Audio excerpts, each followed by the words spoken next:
Hey guys, what's up? Superior Strats here, and today I'm going to be showing you the top 5 tips regarding fire in the long dark. There will be timestamps on the time bar as well as in the description if you want to skip around or have a section you want to come back to later. That being said, there's no time to waste, let's get right into the video.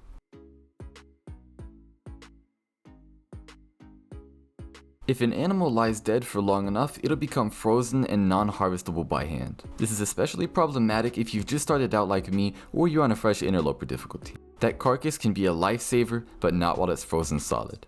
This can be fixed by simply starting a fire near the corpse, which will melt the frozen carcass so that it can be harvested by hand. This typically doesn't take too long and can be sped up by adding more fuel to the fire, therefore increasing the temperature and melting the ice quicker. As you can see through the sped up footage, I was only gone for a couple of minutes, and as soon as I come back, the carcass is already down to 43% frozen, which means that I can harvest it by hand.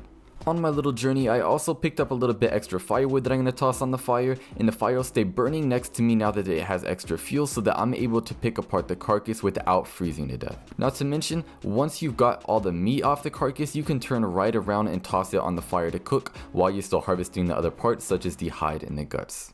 If you're on interloper difficulty, also consider boiling some water while you're picking the deer apart, that way you're able to make your time as efficient as possible.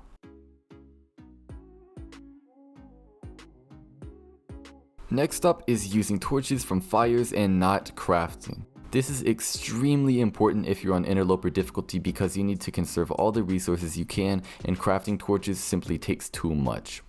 As you can see here, it takes 3 sticks, 1 cloth, and 0.10 liters of lamp oil to make a single torch. Using a torch from a fire, however, is going to require nothing but sticks, or reclaimed wood, or firewood, or fire logs, whatever. Any sort of fuel. As long as it's fuel on the fire, it's going to count as fuel for a torch. And when you consider that sticks respawn, that basically means that you have infinite fuel, which means that you have infinite torches that doesn't cost any limited resources such as cloth or lamp oil. The one and only downside, so to speak, from doing this is the fact that these torches have quite a bit less durability than a crafted torch, therefore you have to take multiple of them, but the good news is that you're never ever going to run out, so all you gotta do, pick up a couple sticks, toss them on the fire, and then take multiple torches, and it's basically going to give you the same amount of burn time minus the cloth and lamp oil, which of course is great news.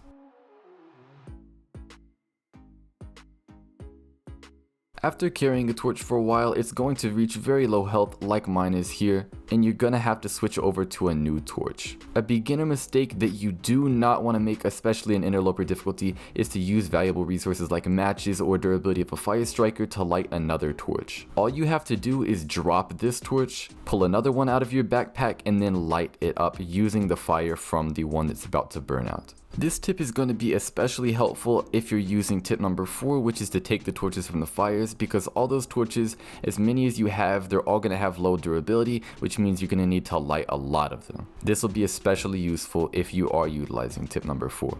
Either way, this might be the best tip on the list just because of how useful it really is and how many resources it's going to save you. So if there's one thing you're going to take from this video, make sure that this is it.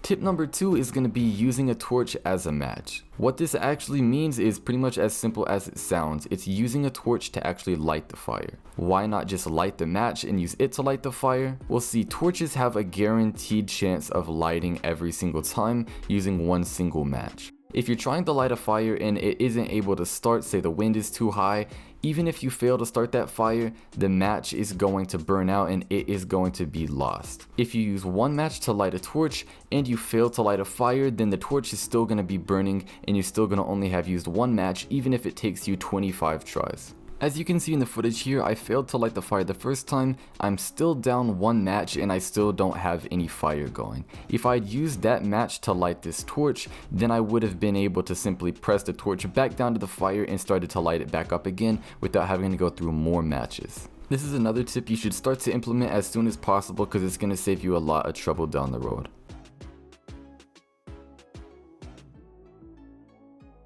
If If you decide to move to any new location, it's always best to collect your currently burning fire through torches. This will allow you to quickly pack up the fire and, utilizing tip number 3, move it to a new location and reignite the fire, including the firewood from the previous location, without using any extra resources. Leaving a burning fire behind would just be wasting wood you already put on the fire, so be sure to collect all the torches you can from it before you go, as well as a pre-lit torch to carry it as an ignition source. If you're planning on going through any cave systems anytime soon, then this is going to be a life-saving tip. Why is this going to be a life-saving tip? Because combining this with tip number 3 means you're going to have about 300,000 torches, and all you're going to have is that one match that you use to actually light the fire, and then you can just carry those 300,000 torches with it already burning and just transfer the fire from one to another through all of these. Look how many torches there is.